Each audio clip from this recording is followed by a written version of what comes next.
What's up BX, c'est Yacine sur BX1. Et aujourd'hui je m'interroge. Je me demande si Bruxelles est une ville moins sûre que hier, avec une criminalité grandissante. Et ben c'est ce qu'on va voir. Ah fou! Ah vas-y, retire cette casquette, assume ta touffe. Mais il a raison. Il a raison. Le 13 février, les coiffeurs vont rouvrir.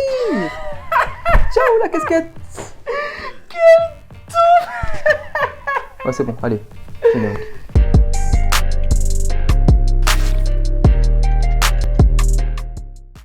Ces derniers jours, les médias ont relayé plusieurs histoires d'agression, que ce soit pour une tentative de viol, une agression au couteau, un vol de téléphone ou encore un homme retranché dans un bâtiment. Et tout ça en une semaine seulement. Et en scrutant certains commentaires sur les réseaux sociaux, je me suis demandé si Bruxelles était devenue une ville plus dangereuse.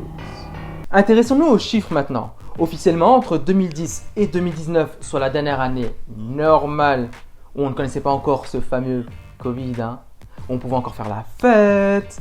DJ, envoie-nous un bousson. Ah fou, arrête de danser. C'est pas danseur, fou, arrête.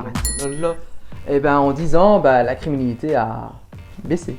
En 2010, 175 687 délits étaient enregistrés dans la région bruxelloise, contre 152 196 en 2019, soit une baisse de 13,4%.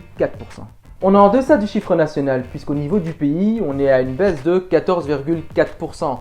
À titre de comparaison, en Flandre, on a une diminution de 14,3% et en Wallonie de 14,9%.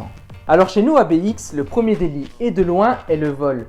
Que ce soit à la tire, d'un vélo, un carjacking ou encore un cambriolage, le vol représente près de la moitié de l'ensemble des délits dans la région Bruxelles-Capitale. Et là aussi, en 10 ans, il y a eu une baisse qui est estimée à 26%. Et les 3 communes les plus touchées par la criminalité sont la ville de Bruxelles, Ixelles et Schaerbeek.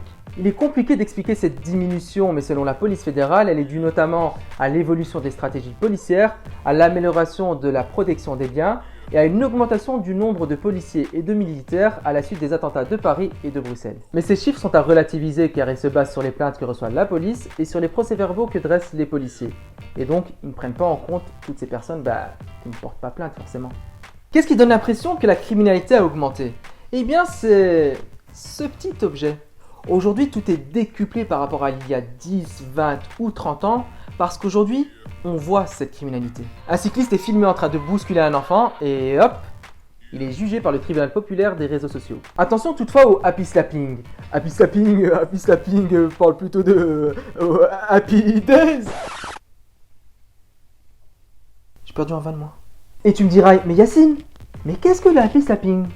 Et je te répondrai que le happy slapping est une pratique qui consiste à filmer un acte de violence et à le diffuser sur les réseaux sociaux.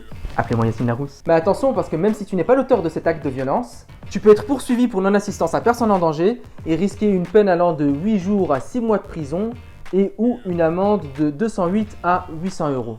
En France, le happy slapping fait carrément partie du code pénal, ce qui n'est pas le cas chez nous. Dernier chiffre, en 2020 est apparu le fameux coronavirus, entraînant avec lui de nouvelles infractions. Tu ne portes pas le masque? Amende. Tu sors après 22h? Amende. Tu fais la fête avec des amis? Amende. D'ailleurs, je vous avoue que j'ai voulu organiser une petite soirée, une petite boum comme ça, c'est bien pour s'enjailler et tout. Mais j'ai trop eu peur que les voisins balancent. Du coup, Salut mes amis, comment ça va aujourd'hui? C'est la fête, On va bien s'amuser à 4, Youhou! Il faut savoir qu'entre le 16 mars 2020 et le 10 janvier 2021, 159 917 suspects n'ont pas respecté les mesures sanitaires en Belgique. C'est pas mal. C'est pas mal du tout même. Cette vidéo touche déjà à sa fin. Merci à vous de l'avoir regardée. N'hésitez surtout pas à nous dire dans les commentaires si vous vous sentez en sécurité ou non à Bruxelles. Quant à moi, je vous dis à la semaine prochaine. D'ici là, portez-vous bien. Ciao les amis.